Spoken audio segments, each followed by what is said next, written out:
Après un début de semaine placé sous le signe de la prudence et de la consolidation, les marchés ont enclenché la marche avant dans le sillage de la BCE avant de finalement se dégonfler. Au final, le CAC grappille 0,25% à 5 449 points.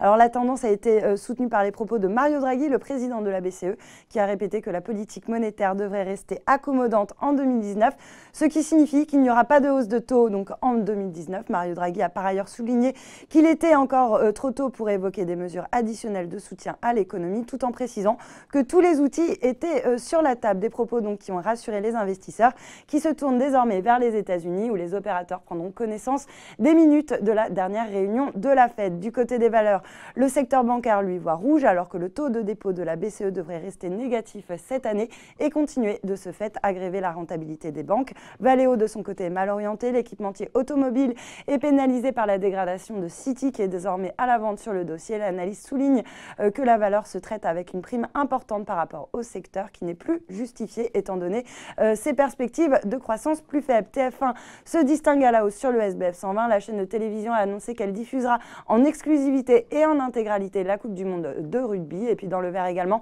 Atos continue de récolter les fruits de son partenariat avec Google Cloud qui lui a permis de signer de nombreux contrats. Atos qui indique également avoir reçu le prix du partenaire mondial Google Cloud. Et puis EDF de son côté est en tête du SRD, dopé vraisemblablement par l'envolée des droits d'émission de CO2 qui sont à leur plus haut depuis 2008 alors que la décision de l'Union européenne qui limite ces droits alimente les craintes de pénurie. Et puis à l'inverse, Dassault Aviation est pénalisé par la possible ouverture d'une enquête de la Cour suprême indienne sur les conditions entourant le contrat Rafale qui a été conclu en 2016 entre le gouvernement indien et Dassault Aviation pour environ 7,7 milliards d'euros.